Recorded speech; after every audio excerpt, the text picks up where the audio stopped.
Você com certeza já ouviu nos últimos 2 anos, talvez 3 anos para cá, a história de que o PFSense tinha morrido, que o PFSense morreu, que acabou, e aí surgiu o OpenSense, e muitas pessoas começaram a migrar do PFSense para o OpenSense, muitas pessoas começaram a migrar do PFSense até para o Endia, muitas pessoas também aproveitaram o momento para fazer investimento e migrar para o FortiGate.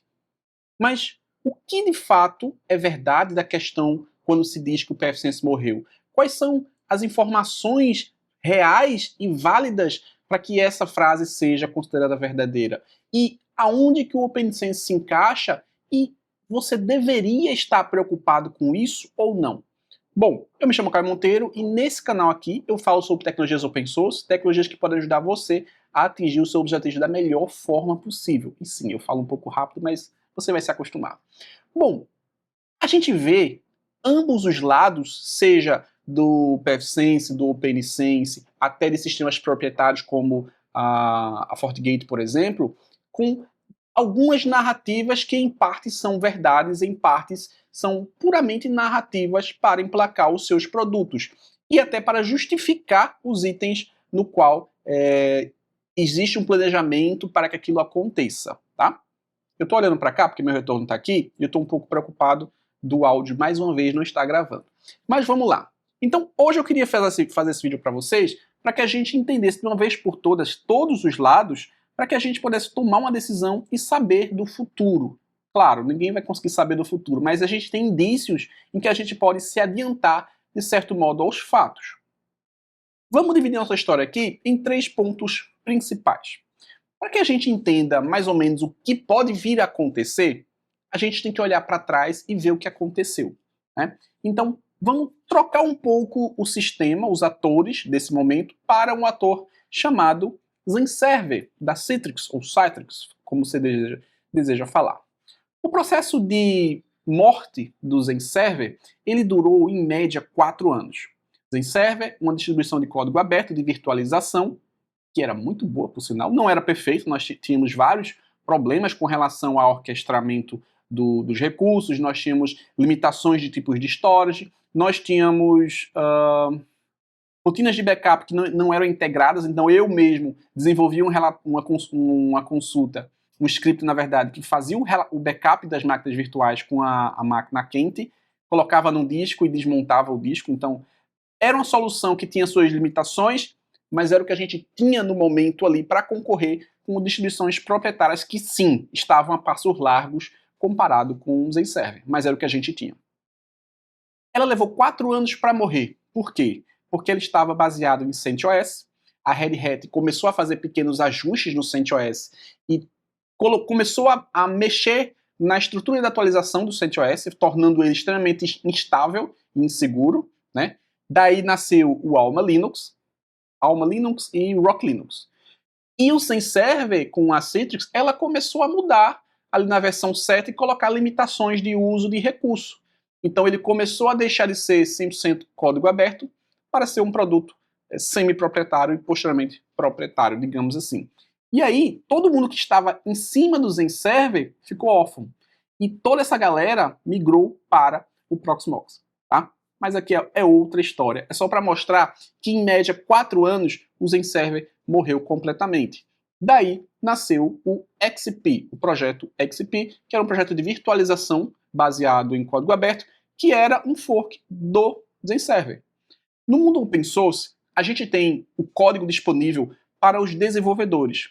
Quando a gente tem isso e o projeto ele passa a se parecer mais com um produto do que com um projeto, é muito comum e é aceitável e é até seguro que uma determinada comunidade surja pela ausência daquela visão que o projeto tinha anteriormente.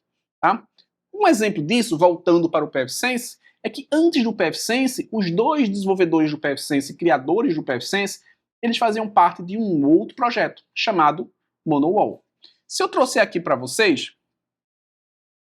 vão perceber que o Monowall, a última atualização dele, foi no dia 1/15 de 2014. Vocês estão vendo aqui embaixo, ó. Cadê? Aqui é o contrário, lá embaixo. Ele morreu na versão 1.81, tá? E ele Ao falecer, né, o projeto, digamos assim, ele pediu, como é que eu posso falar? Ele orientou que os usuários do Monowall considerassem usar o OpenSense. Caio, por que ele não falou para considerar o PFSense, já que é natural, já que o PFSense veio do OpenSense? Aí que tá. Esses dois desenvolvedores saíram da Monowall, fundaram o PFSense. O PFSense ele evoluiu rapidamente. Ele conseguiu cair nas graças da comunidade porque ele trazia a estabilidade do sistema da Monowall em cima do FreeBSD, tá? Que é uma distribuição extremamente estável, tá? Não por isso grandes players usam FreeBSD em seus sistemas de base, tá? Só que ele tinha uma premissa que era entregar mais funcionalidade e versatilidade nas interfaces gráficas. Então, ela tinha já essa pegada de ser mais visual e ser mais simples e ser mais dinâmica, como o Firewall de borda e até o TM. Dito isso, a empresa do PFSense, ela tinha uma política de faturamento, uma regra de negócio, que ela começou na venda de applies. Então ela desenvolvia, tinha os appliances, vendia esses appliances e mantinha o projeto. Com o passar do tempo, é muito comum, afinal uma empresa foi feita para dar lucros, que o projeto passe a parecer menos com um projeto e mais com um produto.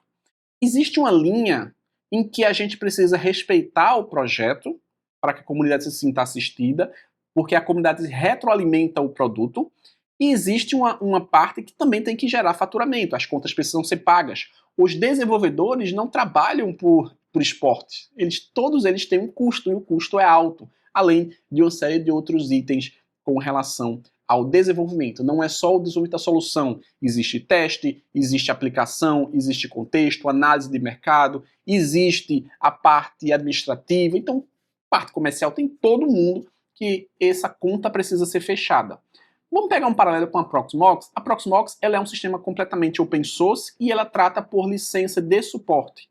Então ela mantém o seu faturamento ali em treinamentos, em suportes também, principalmente em suportes. Por quê? O licenciamento do suporte do Proxmox é por core e é caro. Tá? A grande questão é, todas as features estão disponíveis lá para você.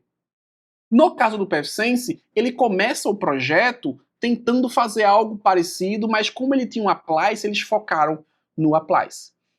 E quando você vai tratar de produto físico na comunidade open source, você tem um problema que é o suporte vai estar sempre atrelado ao hardware. Ou seja, naturalmente você vai desenvolver uma performance melhor, uma latência melhor, um ganho ali de experiência de usuário melhor no seu appliance. Afinal, você quer que o seu appliance seja vendido. Se não, você vai perder a venda. Então, quando você tem um appliance para concorrer com os desktop, com os servidores locais dos usuários e dos possíveis clientes, naturalmente você vai dar uma atenção, mesmo que não proposital, a que no seu hardware funcione mais liso, digamos assim. Muitos usuários estavam acostumados a usar o PFSense em qualquer máquina, em qualquer equipamento, em qualquer mini PC, em cima do poste, sem ar-condicionado, sem refrigeração, sem ventilação, e funcionava. A gente brincava, inclusive, antigamente, que o PFSense você colocava em cima do poste e ele passava ali um ano sem dar problema. E era verdade. Só que essa estabilidade do PFSense, muito por conta, não por isso, do FreeBSD, ela causava uma baixa venda dos appliances do pessoal da empresa mantenedora ali do PFSense. O que é que aconteceu? Naturalmente, concorrências chegaram e ela precisou naturalmente ajustar algumas coisas. E aí que começa a parte que começa a degringolar, né? Ela começa a fazer movimentos que, ao meu ver, não são tão corretos. Por quê? Se um sistema é de código aberto, ele precisa da comunidade.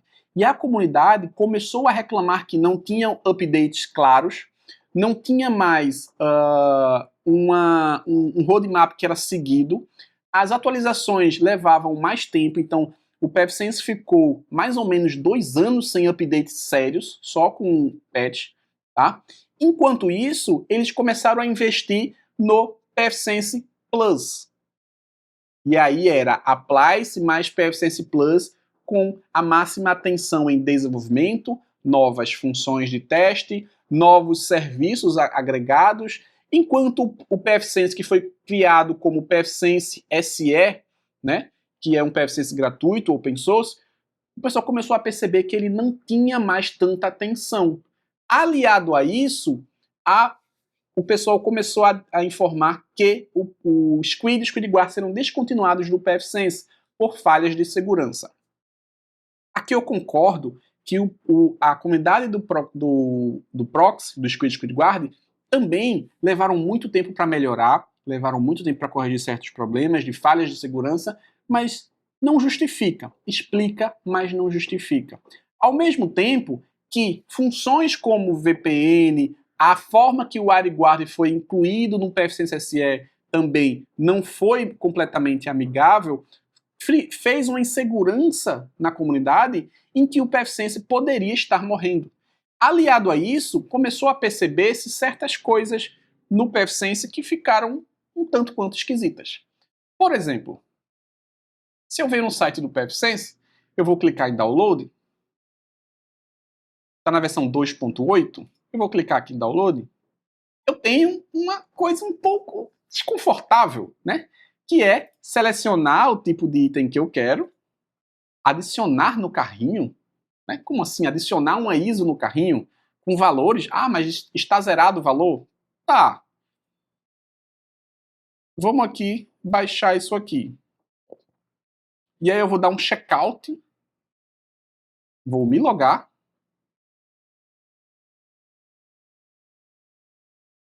Aparece uma tela para colocar um cupom. Peraí. Toda a estrutura de download de uma simples ISO está um pouco estranha, né? É claro que o ideal seria você saber quantas ISOs são baixadas, mas você tem outras formas de fazer isso. Ao meu ver, e com base nesses anos todos de comunidade de software livre, quando uma plataforma começa a dificultar o download da sua ISO, você precisa começar com um plano B. É claro que eu não estou dizendo que você tem que esquecer ele e migrar para outro, mas começa a ficar um pouco estranho, vocês não acham? Né? Comenta aqui embaixo a opinião de vocês. E aí eu vou colocar tudo aqui, tararau, tararau, ele pede meu CNPJ, um negócio bem estranho, sabe? Não vou nem continuar aqui. Aliado a isso, percebeu-se que em ambientes como da Azure ou Azure, como você queira falar, percebeu-se que o PFSense SE não era mais permitido ser instalado. Se você usa o Azure, é porque o pessoal está muito acostumado a usar uma cloud proprietária, seja o OVH, seja o Hostdime, seja a AWS, mas se você tem um ambiente na Azure, tente instalar o PFSense subindo a ISO. Coloque aqui embaixo se você conseguiu. Temos relatos de pessoas que não conseguiram. E aí, ao buscar o suporte do PFSense, eles falam claramente que não é permitido PFSense SE, ou seja, a versão Community, edição comunitária, no Azure. Ou seja, tem que usar o PFSense Plus. Espera aí, tu está se juntando com uma empresa de cloud proprietária e não vai permitir a tua ISO gratuita, a tua versão Community, no ambiente da cloud da pessoa. Qual o próximo passo disso? Né? Então, o PFSense está se utilizando de terceiros para fortalecer a sua marca Enterprise. Quando isso acontece, a comunidade ela tende a dar um basta. E aí ela começa com essa história do PFSense morreu, o PFSense não vai entregar mais, gera uma insegurança de updates, gera uma insegurança de ficar parado no tempo, gera uma insegurança de novas funções. Tá? Muitas pessoas começaram a fazer o quê? Migrar para o OpenVPN. E o que é o OpenVPN? O OpenVPN é uma solução de firewall. Ela nasceu com uma falta de atenção na comunidade do PFSense. Ela nasceu da mesma forma que o PFSense nasceu, ela também nasceu do desejo de ter um firewall de borda, um UTM mais completo, mais amigável, mais bonito, mais estável e mais comunitário. a mesma história ela se repete. Porque a comunidade open source, ela é assim, e ela precisa ser assim. Porque se você não oxigenar a comunidade, você vai ficar parado no tempo. Enquanto a gente tem empresas proprietárias com faturamento enorme, que consegue ter um roadmap de evolução bem estável, bem claro, a comunidade livre ela não tem orçamento para ter essa mesma estabilidade. Então, os sistemas vão nascendo das oportunidades, dos gaps dos outros sistemas, e elas vão nascendo da falta de contentamento daqueles sistemas. Monowall estava parado no tempo, as pessoas queriam algo mais completo, nasceu o PFSense. O PFSense ficou parado no tempo, as pessoas queriam algo mais completo, seguro e mais voltado para a comunidade, nasceu o OpenSense. Só que uma das justificativas que o pessoal do OpenSense deu é que o PFSense trabalha com applies, então logo eles não são seguros, não vão dar atenção, eles vão voltar para os produtos deles, eles vão desenvolver suas soluções para o PFSense Plus e para o seu applies. E isso eu falei com vocês agora, que de fato aconteceu, de fato é verdade. Então o OpenSense não tem applies. Vamos descer, procurar.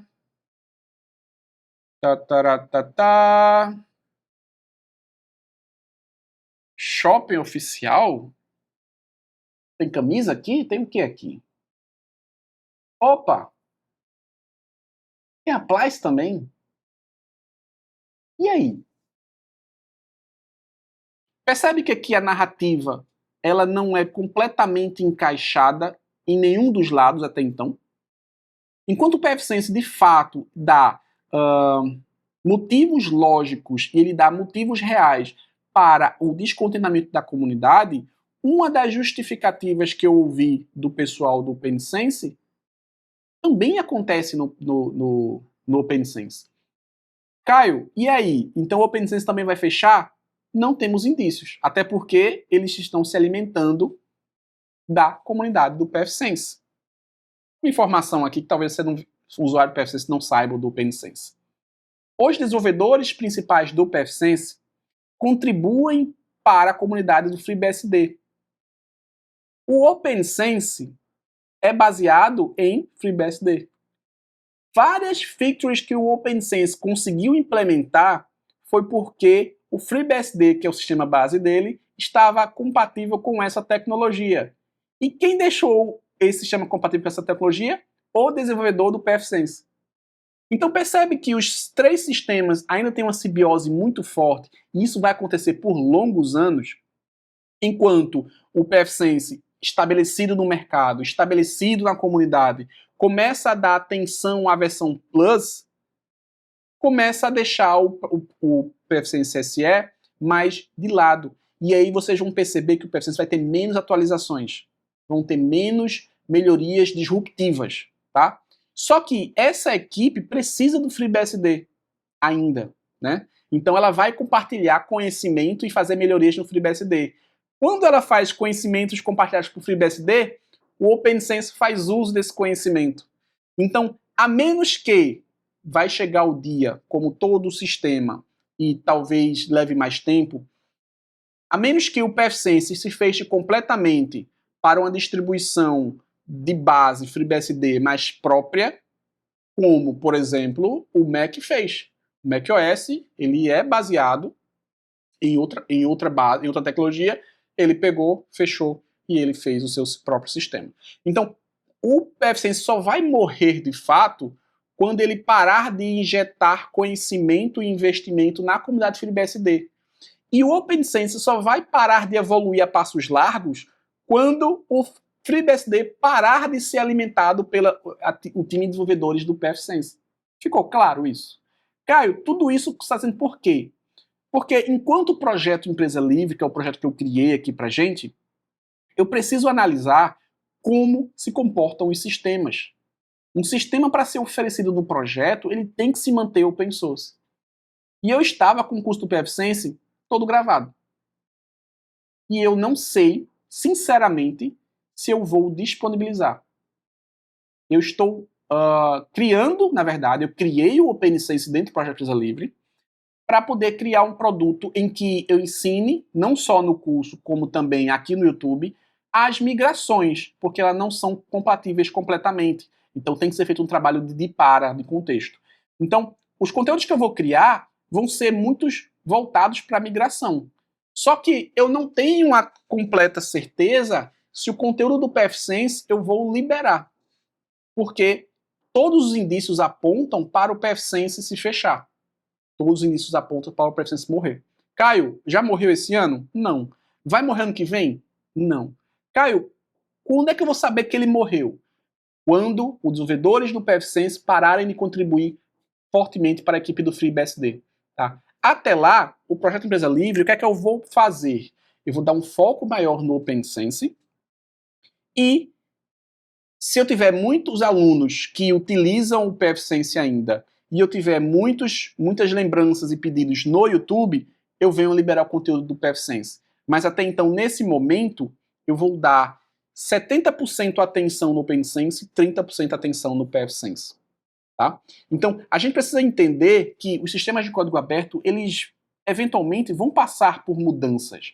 Tá? O GLPI, por exemplo, era um sistema que era extremamente solto e começou a se ajustar de uns anos para cá e hoje ele trabalha com suporte, ele trabalha com a parte de treinamento, ele trabalha... Inclusive, uma das coisas que reclamavam tanto do GLPI é que ele não fazia alusão à estrutura comum que a gente usava no dia a dia, né? Ele não era muito voltado para ITIL, por exemplo. O que é que aconteceu hoje? Ele se ajustou. Então o mercado ele vai se ajustar, seja ele proprietário, seja ele gratuito, só que a gente tem que estar preocupado em se adiantar de certo modo. Então, quando eu falo que você precisa aprender um sistema de código aberto, não se atenha só a ele.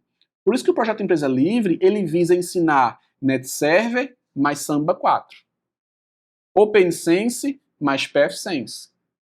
Ele se propõe a ensinar Proxmox e espero eu conseguir ano que vem entrar no XCP. Por quê? Porque o projeto ele visa dar alternativas e vocês precisam dessa mente funcionando para trabalhar com alternativas, para que vocês não fiquem órfãos do sistema e não consigam fazer mais nada. Então, para resumir aqui, as pessoas precisam parar com essa questão de o sistema morreu antes de fato ele ter morrido. Você se atém, você migra, você usa. Muitos usuários que eram no PFSense, aqui eu fiz uma pesquisa não só no Brasil, mas fora do Brasil, muitos usuários me relataram que a única raiva deles é que não tinham migrado antes. Né? Outros me falaram que, Caio, não, isso foi até um escândalo. Ele falou, Caio, isso não... No começo eu fiquei com medo, porque o OpenSense tem muita atualização e eventualmente eu vou fazer mais reboot. Porém, o PFSense estava sem atualização nenhuma. Então, no meu ambiente, fazia sentido eu ter mais atualização, ter mais possibilidade do que não ter nada. Então, você precisa analisar até o seu contexto. Se o ambiente ele prevê indisponibilidades programadas, prevê. Então, você vai para o OpenSense. Se o ambiente precisa ser estável e você não quer features novos, você quer só o que está ali, então você vai para o PFSense. Só que você não vai ter tanta atualização. Então, quando eu falo que tudo depende de contexto, de fato, tudo depende de contexto. Por isso, no projeto Empresa Livre, o PFSense vai ficar com um pouco menos de atenção, tá, para conteúdos mais avançados, e eu estou avaliando se eu libero o curso do PFSense lá, se eu libero os vídeos do PFSense aqui, se eu coloco o PFSense como módulo do OpenSense, mas nesse momento o OpenSense ele precisa ganhar espaço que era do PFSense no projeto, porque, ao que tudo indica, teremos mudança nos próximos 2, 3 anos, tá? E aí eu preciso me adiantar. E é por isso que o pessoal do Monowall pediu para vocês considerarem o uso do OpenSense. Porque, na visão deles, o PFSense sempre teve uma visão de mercado fechada. E isso a comunidade não aceita. E ela não pode aceitar. Então a gente tem que trabalhar com dar a César o que é de César, dar a Deus o que é de Deus. Temos que separar muito bem essas coisas e usar o melhor dessas coisas. Caio, amanhã, se o Proxmox fechar, eu espero que não, mas se fechar, o projeto ele vai ter que contemplar outras plataformas. Se fechar, o seu não vai parar. Ele vai ficar sem atualizar. Né? Depois que o ZenServer fechou para a versão 7, eu passei 3 anos com o ambiente na versão 6.5, 6.5 ou 6.5. Aí quando eu conheci o Proxmox, estudei, tal, foi que eu criei aos poucos. Mas o seu sistema não vai parar. Diferente do sistema proprietário, como o VMware, por exemplo, que se sua licença expirar, corta tudo. Se sua licença expirar, ele corta seus serviços. Então, fiquem mais tranquilos. O vídeo é mais para tranquilizar vocês de que os sistemas com relação a pfSense, OpenSense e FreeBSD estão muito conectados e vão ficar por um bom tempo ainda. Você vai perceber que o pfSense vai ter cada vez menos atualização ao longo do ano, o OpenSense vai ter cada vez mais, porque eles ainda precisam se compatibilizar, tá? E eles ainda são retroalimentados pelo FreeBSD. O FreeBSD é o que vai dar estabilidade para essas duas ferramentas nos próximos anos. Se tiver qualquer alteração, me siga lá no Instagram e aguarde um próximo vídeo detalhado sobre isso. Se você ficou até aqui, eu vou subir agora atualizações do Projeto Empresa Livre do site, onde eu estou criando um lembrete do evento, que vai acontecer no dia 3 e 5 de novembro. Então, pouquíssimas pessoas ficaram até aqui, né? Geralmente o pessoal gosta de vídeo mais curto. Então, se inscreva lá. Basicamente vai ser um evento onde eu vou ensinar sobre software livre durante 5 dias, tá? Vai ser um evento, a priori, vai ser ao vivo, vai ter certificado. Está muito corrido, porque eu faço tudo sozinho, né? Mas eu espero que vocês gostem, né? Então eu preciso de tempo para organizar tudo, tá? Então, se inscrevam lá, eu vou ter a relação dos inscritos, porque depois eu tenho que mandar o certificado de quem compareceu. Então nós teremos fundamentos, gestão de projeto, infraestrutura, documentação e conclusão das melhores práticas. Então, tudo vai estar lá. Se inscrevam aqui, tá? Para que eu tenha informação de vocês e a gente vá lembrando vocês sobre isso. Outra coisa é que nós estamos com o curso do Ceph no Proxmox, foi liberado, tá? Então, você pode vir aqui e fazer a aquisição, está no valor de 257. São 10 aulas detalhadas sobre como implantar o Ceph no seu ambiente. Nós temos o workshop gravado também para que você possa estudar nas duas formas, tanto de uma tirada só, quanto em aulas individuais. Temos aqui o OpenSense, que está em fase de conclusão, né, das gravações. Temos todas as informações das aulas aqui, tá? E temos também planejado a parte do NetServer, também tenho que concluir para subir, e também já estou trabalhando no especialista virtualização Proxmox, já no Proxmox 9, com assuntos de especialistas, no qual a gente não vinha trabalhando antes, tá? Então, vai estar tudo aqui, ainda não subi explicações de como funciona, como vai funcionar, só lembrem-se que quem já está na minha base de alunos, não se preocupem com valores, não se preocupem com parcelamento, não se preocupem em ter gastado com investimento com o curso Aprenda do Zero e agora ter especialista. Todo esse valor investido será usado aqui, tá? É uma promessa que eu faço e vocês sabem que aqui eu realmente gosto do projeto e eu quero fazer com que você tenha esse repositório cada vez mais justo e seu, de fato, aí para você trabalhar. Então, informações estão aqui embaixo. Aqui é o meu Instagram. Espero vocês. Tchau, tchau.